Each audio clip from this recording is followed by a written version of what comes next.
A small plane with 4 people on board has crash-landed near Sorrento on Victoria's Mornington Peninsula. All the passengers have survived the crash, but the pilot received minor injuries. And now joining us from Melbourne is Sky News reporter David Lipson. David, you better tell us about what happened in this incident.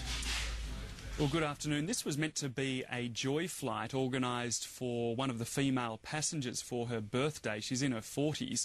The plane was returning from Anglesea where it landed and it was returning to Moorabbin Airport when the Cessna single-engine plane lost power.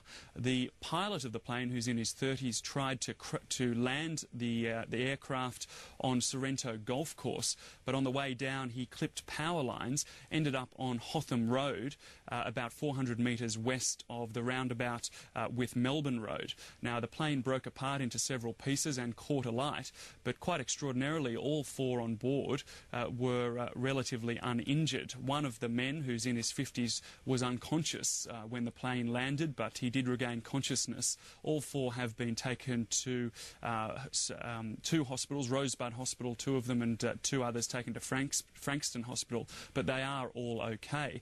And that's possibly because on the way down the pilot voluntarily dropped the wings of the aircraft. That can be done on these small Cessnas because they contain fuel. So most of the fuel was actually left behind, and even though the plane did break apart into several pieces, everyone on board was okay. And David, there were initial reports that that plane may have hit some parked cars. It doesn't look to be the case on that vision there, but has that been confirmed? Well, what it's believed to have happened is when the wings of that plane were dropped by the pilot, they perhaps ended up in the car park of Sorrento Golf Course, because we've certainly received several reports from the golf course that that part of the plane did hit several cars in the car park there. So that does appear to be the case.